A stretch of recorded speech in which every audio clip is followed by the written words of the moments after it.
না না, মারিস না, না না, মারিস না। আহ, আহ।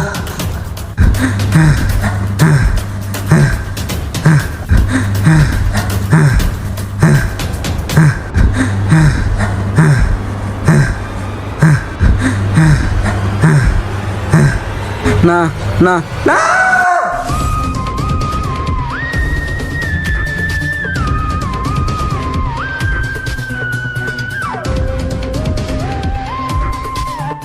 দয়া, দরজাটা ভাঙো। স্যার আপনি এই জায়গায় দরজা দেখলেন কই? অভিজিৎ, দরজা নাই, তাহলে দরজা গেল কই? স্যার দরজা তো এই জায়গায়। দয়া, তুমি এদিকে দেখো। অভিজিৎ, তুমি এদিকে দেখো, আর আমি এটা দেখতেছি।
স্যার, হ্যাঁ অভিজিৎ, স্যার লাশ পাওয়া গেছে।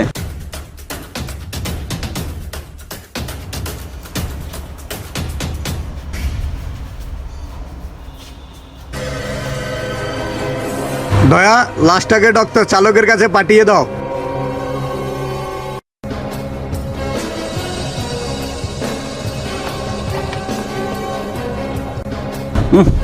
এত গন্ধ কে? কি দিয়ে মারলো বুঝতে পারতেছি না। স্যার এখানে একটা গন্ধ পাচ্ছেন? অভিজিৎ, আমার তো ঠান্ডা লাগছে, তুমি বলো কিসের গন্ধ? স্যার এইখানে পাদের গন্ধ। হ্যাঁ অভিজিৎ, তুমি বুঝতে পারছো এখানে কিছু একটা গোলমাল আছে। কি গোলমাল স্যার? হ্যাঁ, তুমি এখনো বুঝতে পারো নাই, খুনি ওকে পাত দিয়ে মেরেছে। কি বলেন স্যার, এটাও কি সম্ভব? মানুষকে বাদ মেরে মারা যায়? হ্যাঁ অভিজিৎ, এই আধুনিক যুগে এটা সবই সম্ভব। তাও হতে পারে স্যার। অভিজিৎ, শালুকের একটা ফোন লাগাও, দেখো শালুকে কি বলে।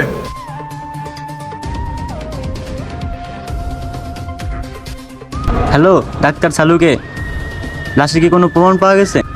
দেখো ভাই অভিজিৎ, লাশের গায়ে কোনো রকম স্পট পাওয়া যায় নাই, কিন্তু লাশের শ্বাসনালীতে একটি ভাইরাসযুক্ত কেমিক্যাল পাওয়া গেছে, যেটা হচ্ছে তোমার এক ধরনের পাদের গন্ধ।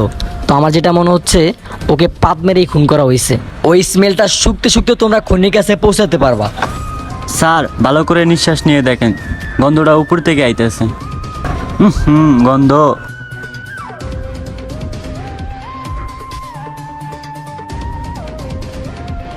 অভিজিৎ, দেখো তো গ্যারানটা এখান থেকে আসতেছে পাদের। স্যার আশেপাশে কোথাও আছে।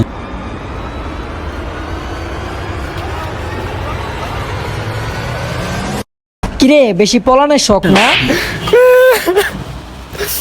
কেন মারবো না আমি তারে? সে আমার লাইফটা শেষ করে দিছে পুরা।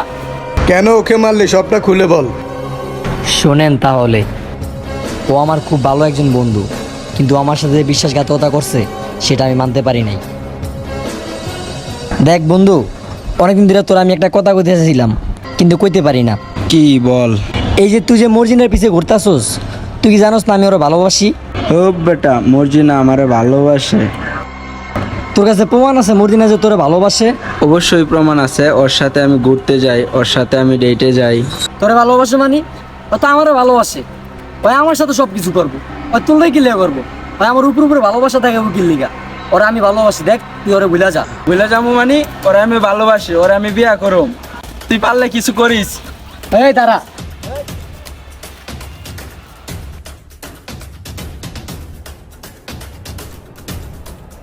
তোরে আমি পরে দেই কেন নেমু।